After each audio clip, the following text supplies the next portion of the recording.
Yo, what's going on YouTube? It's Winnie Hunter Jr. Today, we're going to talk about the 90s Legends breakout thing with the breakout warp and all this and that.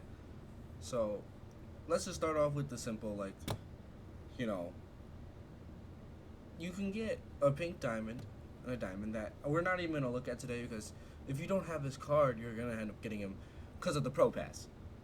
Or if you are no money spent, you can get this guy, but there's a million videos on him, so we're not even going to look at him. We're just going to look at the other two. We're going to look at Doc Rivers first, which again, by the way, these cards might never pop up. With that said, they still might, so it makes it a little bit of a double and L. We're going to talk about Mr. Doc first. Shout out Milwaukee. 0 shooting badges, 84 3-ball, so it's not a bad 3-ball, but if you want to use this card, you are going to need some badges onto him. 60 driving dunk, that hurts. But he is really good with the ball in his hands. Pause. But then he also has good speed, agility, 0 vertical, pretty much 0 strength. Good, actual half decent perimeter defense. So he is a viable perimeter defender. I don't know how good this jumper is. I really don't, but Devin Booker, he literally doesn't look that bad. The issue is he has 0 driving dunks, so I would use him more as a 300 card depending on how good those SIGs are and the jumper. If the jumper's bad, then he's awful. He's not usable. Jumper's great. That means he's going to be really, really good and very usable. Now, let's go talk about the pink diamond that everyone's looking at. Otis Thorpe. Now, he actually has a shooting badge, but not a 3-point shooting badge. He has a 73 ball, which is still probably greenable depending on his jump shot. He's 6'10" with 7-foot wingspan, by the way. That's actually really crazy. But all around, shooting-wise, it's actually not bad midi, but his 3-ball actually isn't that bad, as long as he's a half-decent jumper.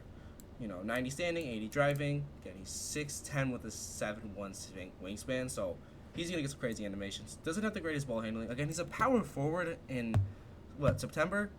We're okay, right? Athleticism, he's actually pretty mobile in, everything.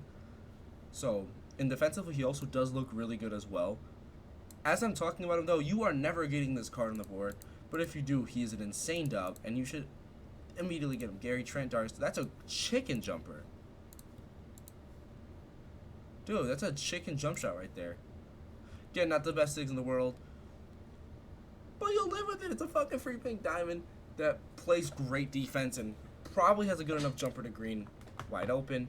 And again, I wouldn't badge him out. I wouldn't give him every one of these badges and try to give him as many badges as possible. I'll probably end up giving an on-ball menace, paper patroller, movable enforcer, and then maybe like Deadeye and set shot, potentially slippery depending how many slots he has.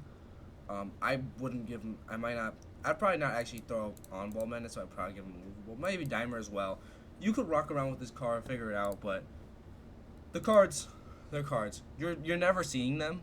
Now, here's what I gotta say about the 90s boards. When you play a 90s team, a lot of players do not shoot 3 balls and have a high tendency. If you go into a current warp, which, by the way, it's a guaranteed Season 1 breakout exchange card, don't look at that and be like, oh my god, it's the best. Because you go into a current warp, and the games are 5 times faster because they're just chucking 3s.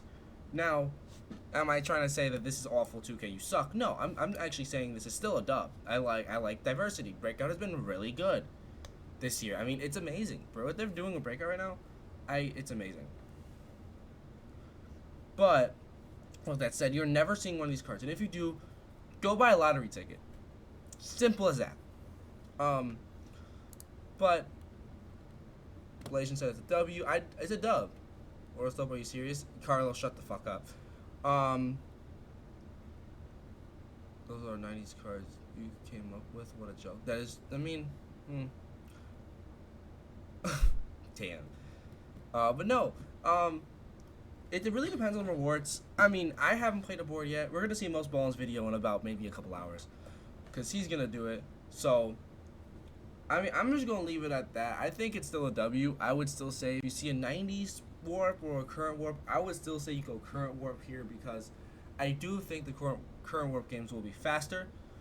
And you're getting similar rewards. I mean, if the special warp and the current warp are almost the exact same, there's almost no reason that the 90s would be better in any way, shape, or form. Minus you could get Otis Thorpe or Doc Rivers. But, 2K, you gotta put Bruce Bowen in there. Everyone has Bruce Bowen. Yo, you could have put any other card in there. I'm gonna stop complaining. I still think it's a dub. We love the content here. It's something.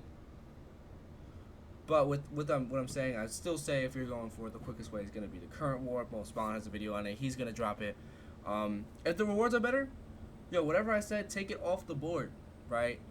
But there's a chance that they're the exact same. But I'm going to leave the video there. If you stayed the whole way, leave a like, subscribe. I'm grinding Breakout right now. But before I end the video, I do want to just say, because I know I said some negative things, I do want to say this is good. And if you are grinding for the Breakout Season 1 exchanges still, or you're trying to grind for clutch time and triple threat wins, I don't think this is awful. Just try once or twice.